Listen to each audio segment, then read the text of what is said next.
Cette journée de solidarité, nous y sommes invités tous, bénévoles d'associations, presse et visiteurs, par une même grande dame qui est la pauvreté. C'est celle qui nous invite. Et pourtant, on prononce le mot de fête, parce que cette pauvreté qu'on côtoie tous les jours, pour nous, c'est des gens, c'est pas des dossiers, c'est des vraies vies, c'est des gens qui ont leur humour, c'est des gens qui ont leur histoire, qui ont leur malheur, mais qui sont là et qui ont connaît toute l'histoire et qui ont aussi leur gaieté. Voilà pourquoi on garde le mot fête. Quel est l'objectif de cette journée? Faire savoir que la pauvreté existe, qu'elle court plus vite que nous. Faire connaître les associations et tout ce qu'elles font pour que le public vienne à notre contact, nous connaisse mieux et connaisse nos besoins, notamment en ressources humaines. Et puis interpeller une nouvelle fois les politiques, mais très gentiment, parce qu'ils sont au rendez-vous, au travers des tables rondes que nous donnons. Ils ont tous répondu promptement à notre invitation et venus spontanément. Et ça fait chaud au cœur. Ils vont parler de ce qu'ils font.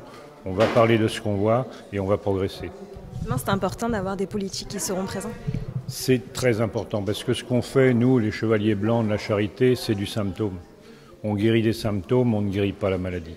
La maladie, elle doit être guérie par les politiques, chargés d'orchestrer, de créer les politiques, de permettre l'innovation, d'aller plus loin. Parce que ce qu'on fait, on soigne les blessés de la vie, on ne les empêche pas de se blesser et ils repartent dans le même contexte qui les a blessés. Donc ce n'est pas satisfaisant. Pour aller plus loin, il faut que la politique s'en mêle. Au-delà de ces 3 tables rondes, qu'est-ce qui est au programme sur cette journée? Alors, ce programme, c'est ces stands, c'est des animations notamment pour les jeunes grâce à la Croix-Rouge, à la FALEP. Ce sont des moments de discussion avec nous. Ce sont ces tables rondes et tous les gens qu'on peut voir après et interpeller. C'est bien sûr le petit buffet campagnard habituel. C'est tout ça, quoi. On y va à l'associative, c'est-à-dire en t-shirt avec notre bonne volonté et puis ça marchera. Et vous avez insisté sur la magie de cette coopération interassociative.